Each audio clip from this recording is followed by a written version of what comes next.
We're back now with a shakeup at the shopping malls. Now, if it seems like more and more stores are choosing to close up shop, well, you'd be right. The next big one coming here, Nordstrom at MacArthur Center at the beginning of April. The mall vacancy rate in this country hit a high of 9.1% this past year.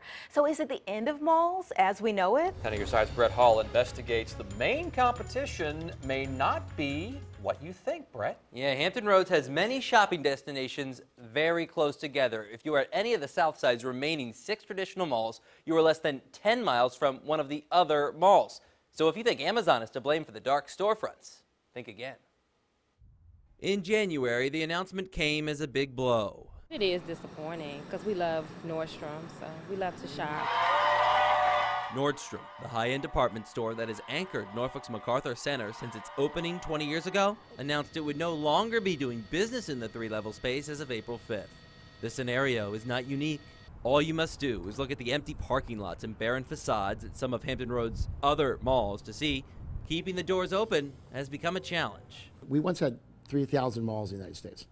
We're down to under 1,000. Nicky Jelanian has studied the industry for years. He says the longtime business model is dying off. The era of the department store as an anchor to malls is largely over. Sears, Macy's, JCPenney all continue to close stores across the country, leaving malls with big vacancies. Many think online shopping is to blame. Is the internet killing brick and mortar retail? No. And they'd be wrong. That no is backed up with recent numbers from the U.S. Department of Commerce, which show online shopping still only accounts for about 10% of all retail sales. Catalogs topped out in their heyday at 11.5%.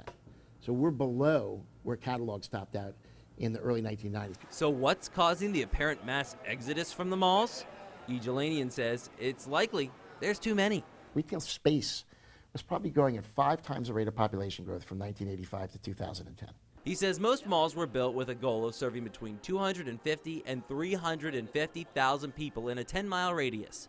Currently, 7 traditional malls remain open in the Hampton Roads metro, and according to the latest census data, there's an estimated 1.7 million people. Doing the math and remembering there are many ways to shop, Jelanian says the road ahead for malls here could be bumpy. And if you're going to have a department store that's going to be a successful anchor to the mall, it's going to have to be a higher end one that can generate the revenue. So without a Nordstrom being able to be successful in the market, I don't see any model that saves the mall itself. Companies that own malls in Hampton Roads aren't necessarily in denial that they need to evolve to keep going.